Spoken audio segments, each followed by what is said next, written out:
ভালো ভালো খেতে কার না মন চায়, আর বারটা যদি হয় শুক্রবার তাহলে তো সবার বাড়িতে ভালো মন্দ রান্না করা হয়। আগে এমন একটা সময় ছিল যখন শুক্রবারে সবার বাড়িতে ইউনিক ইউনিক রান্না পাওয়া যেত এবং সবাই সবাইকে দাওয়াত করতো। বাট দাওয়াতের চলনটা না এখন অনেকটা বেশিই কমে গেছে। আর হ্যাঁ, এখন শুক্রবারেই যে ডিফারেন্ট রান্না করা হয় বা একটু ভালো রান্না করা হয় তা না, এখন সপ্তাহে মানুষ 4-5 দিনই অনেক ভালো ভালো খাবার খায়। তো যাই হোক, আজকে কথা না বাড়িয়ে আজকের ভ্লগটা আমি স্টার্ট করে দিই। আজকের ভ্লগে থাকবে আজকে শুক্রবারের দিন সকালবেলা আমাদের বাসায় কী কী রান্না করা হলো সেটা নিয়ে। সো হেই এভরিওয়ান, আজকে আমাদের বাসায় কী কী রান্না করা হচ্ছে সেটা দেখতে হলে এই ভ্লগটা ফুল দেখতে হবে। তো ফার্স্টেই জেরিন মুরগি পিসগুলো কেটে মেরিনেট করে রেখে দিচ্ছে, কারণ এই মুরগিটা রান্না করবে জেরিন। আর এটা হচ্ছে ফার্মের মুরগি, যার কারণে একটু হালকা ফ্রাই না করে রান্না করলে একটু গন্ধ গন্ধ লাগে, যার কারণে জেরিন ফ্রাই করতেছিল আর আমি সেটা তোমাদেরকে দেখাচ্ছিলাম। আর আমাদের বাসায় লাইনের গ্যাস নাই, যার কারণে সিলিন্ডার গ্যাসেই আমাদের রান্না করতে হয়। তো জেরিন সিলিন্ডার গ্যাসেই রান্না করতে এখন স্বাচ্ছন্দ্য বোধ করে। আগে আমাদের কারেন্টের বা ইলেকট্রিক যে চুলাগুলো ছিল সেগুলো চুলাতেই জেরিন রান্না করতো। তো ওগুলোতে অনেক সময় ভাজি টাজি বা আদার্স যেই আইটেমগুলো রান্না করা হয় একবারে পারফেক্ট হয় না, একবারে ভালো হয় না, যার কারণে গ্যাসের চুলাতে জেরিন আজকে রান্না করতেছিল। তো হালকা ফ্রাই করা হয়ে গেল দেখতে পাচ্ছ। তারপর আলাদা করে আরও যে পিসগুলো ছিল সেগুলোও সেই ফ্রাই প্যানে দিয়ে দিল বা কড়াইয়ে দিয়ে দিল।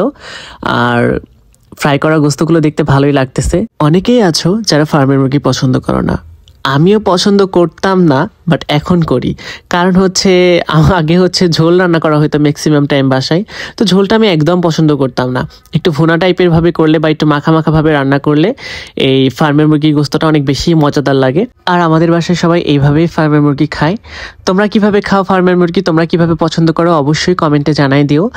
আর এখন সেই ফার্মের মুরগি রান্না করা হবে, যার কারণে সব মশলাগুলো দিয়ে নিচ্ছিল, পেঁয়াজ, তেজপাতা আর যা যা লাগে, তো সব কিছু দিয়ে নিচ্ছিল। অনেকেই কমেন্ট করে থাকো যে ভাইয়া তোমাদের বাসায় তেল এত কম দিয়ে রান্না করা হয় কেন, তেল ছাড়াই রান্না করতে পারো। তো অ্যাকচুয়ালি তেল বেশি খেলে হেলথের জন্য অনেক বেশি খারাপ, যার কারণে আমরা কম তেল দিয়ে রান্না করা হয় আমাদের বাসায়। তো সেজন্যই বলছি যে তোমরা সবাই জেনে রাখো যে এই কারণে আমাদের বাসায় তেল কম দিয়ে রান্না করা হয়, কারণ বেশি তেল খেলে হেলথের জন্য অনেকটা বেশি ক্ষতিকর। একে একে যা যা মশলা দেওয়া লাগে সব কিছুই দিয়ে নেওয়া হলো কড়াই। আর জেইন আজকে কড়াই রান্না করতেছে কি জন্য জানো? কড়াই রান্না করলে নাকি ভুনা অনেক বেশি ভালো রান্না করা যায়, কি জানি এটার কারণ কি আমি তো জানি না। তো তারপর দেখতে পাচ্ছ সেই মশলাটা হয়ে গেল, মশলাটার পেস্ট হয়ে গেল। এখন হালকা ফ্রাই করা মুরগির পিসগুলো সেই পেস্টের ভিতর দিয়ে নেওয়া হলো এবং ভালো করে মিক্সিং করবে। এটা অ্যাকচুয়ালি হচ্ছে মুরগির ভুনাই বলতে পারো। আর মুরগির ভুনাটা আমার অনেক বেশি পছন্দের। জেইন বারবার টেস্ট করতেছিল, কারণ ও ম্যাক্সিমাম টাইম গোস্ত রান্না করার ক্ষেত্রে খুব একটা ভালো রান্না করতে পারে না, কারণ আগেও কখনোই গোস্ত রান্না করেনি, যার কারণে তো ইউটিউব দেখে এবারও ভুনা রান্না করতেছে। দেখা যাক ও কেমন ভুনাটা রান্না করে, আমি টেস্ট করে তো অবশ্যই তোমাদের জানাবো। তো ঝোলটা আরেকটু শুকাবে, যার কারণে আরও বেশি করে জাল দিচ্ছে। এই তো হাওয়া হাওয়া দেখতে পাচ্ছ।